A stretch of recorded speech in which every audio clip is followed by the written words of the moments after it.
आज मी कुठे चालले नाही, तुम्हाला प्रश्न पडलाच असेल बरं का. तर मी तुम्हाला सांगितलं होतं की माझा मोबाईल ना प्रचारच्या टायमाला आहे ना खराब झालेला होता. तर दुसऱ्या मोबाईलमध्ये ना मी व्हिडिओ क्लिक केलेले होते. आता तेच व्हिडिओ ना मी अपलोड करते बरं का. तर आता आम्ही चाललो होतो फाट्यावर एक कार्यक्रम ठेवलेला होता इलेक्शनच्या आदल्या दिवशी. तर मस्त कार्यक्रम होता बरं का, तुम्हाला ना व्हिडिओमध्ये कळणंच. तर मग त्याच्यानंतर सगळ्या महिला आलेल्या होत्या, बस पण होती यायसाठी आणि मस्त रेडी झाल्या महिला आणि भारी वाटत होतं बरं का एकदम.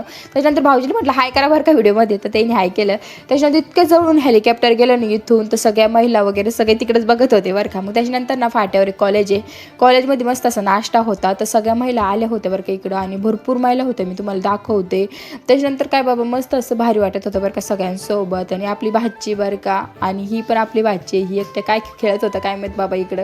त्याच्यानंतर मस्त असं वडापावचा नाश्ता आला बरं का आणि एकदम भारी वाटत होतं. मग त्याच्यानंतर काय बाबा परत आता आहे ना कार्यक्रमाला सुरुवात झालेली होती. मग सगळेजण आले होते बरं का परत तिकडं. तर आता तुम्ही हे कोणता कार्यक्रम आहे हे नक्की मला कळवा, कमेंटमध्ये नक्की सांगा कोणता कार्यक्रम आहे, नक्की मला कळवा नाही का. मग त्याच्यानंतर काय बाबा मस्त असं कार्यक्रमाला सुरुवात झाली आणि तुम्ही पब्लिक बघू शकता, खूप भरपूर महिला होत्या आणि इतका भारी एन्जॉय झाला ना सगळ्यासोबत, मस्त असं भारी वाटत होतं. आता पुढचा मिनी ब्लॉग ना मी उद्याच्या ब्लॉगमध्ये नक्की दाखवते. चला.